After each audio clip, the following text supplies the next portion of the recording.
ಚೋಳ ಐತೆ ನೋಡಿ ಚೋಳು. Hi hello good morning friends. ನಾನು ಇವತ್ತು ಇಲ್ಲಿ ಮೆಣಸಿನ್ಕಾಯಿ ಗಿಡ ಇಲ್ಲೆಲ್ಲ ಸಸಿ ಹಚ್ಚಿದ್ವಿ ಅಂತ ಹೇಳಿದ್ನಲ್ಲ. ಸೊ ಅದರಲ್ಲೇ ಸೈಡ್ಗೆಲ್ಲ ಹುಲ್ಲು ಬೆಳೆದಿತ್ತು. ಆ ಹುಲ್ಲನ್ನ ಕೊಯ್ದು ದಾರಿ ಕ್ಲೀನ್ ಮಾಡೋಣ ಅಂತ ಬಂದಿದ್ದೀನಿ. ನಿನ್ನೆ ಒಂದು ಹೇಳೋದು ಮತ್ತೆ ನಿನ್ನೆ ದಾವಣಗೆರೆಗೆ ಹೋಗಿದ್ದೆ. ನನ್ನ ತಂಗಿ ಫೋನಿಂದ ಬ್ಯಾಟ್ರಿ ಹೋಗಿತ್ತು. ಆ ಬ್ಯಾಟ್ರಿ ಹಾಕ್ಸ್ಕೊಂಬರಕ್ಕೆ ಹೋಗಿತ್ತು ದಾವಣಗೆರೆಗೆ. ನಿನ್ನೆ ಇಲ್ಲಿಂದ 8:30 9 ಗಂಟೆಗೆ ಇಲ್ಲಿ ಬಿಟ್ಟಿದ್ದೆ. ನಾನು ದಾವಣಗೆರೆ ಮುಗಿಸೋಷ್ಟೊತ್ತಿಗೆ ಅಲ್ಲೇ 11 ಆಗಿತ್ತು. 11 ಗಂಟೆಗೆ ಮುಗಿಸ್ಕೊಂಡು ಅಲ್ಲಿ ನಮ್ಮ ಅಣ್ಣರ ಮನೆಗೆ ಹೋಗಿ ಊಟ ಗಿಡ ಮುಗಿಸ್ಕೊಂಡು ಮಧ್ಯಾಹ್ನ 4 ಗಂಟೆ ಅಷ್ಟೊತ್ತಿಗೆ ಬಂದೆ ಮನೆಗೆ. 4 ಗಂಟೆ ಅಷ್ಟೊತ್ತಿಗೆ ದಾವಣಗೆರೆ ಬಿಟ್ಟಂದ್ರೆ ಮನೆಗೆ ಅಲ್ಲೇ 6:30ವರೆಗೆ ಮನೇಲಿದ್ದೆ.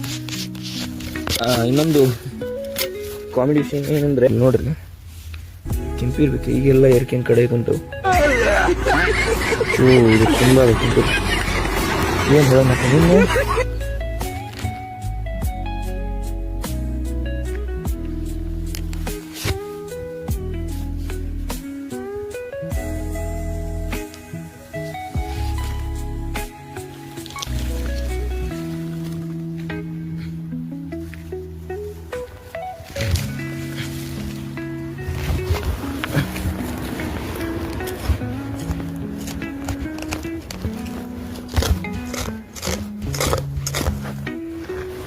ಚೋಳ ಐತೆ ನೋಡಿ ಸಣ್ಣದು.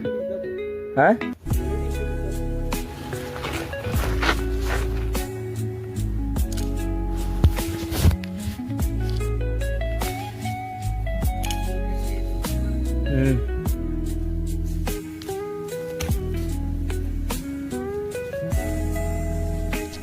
ಇವ ಯಾರೇ ಅವನು ಯಾರ್ಯಾರು ಬರ್ತಾರೋ ಈ ಮನ್ಯಾಗ ಚೋಳು ಚೋಳು ಸಿಕ್ಕತಿ.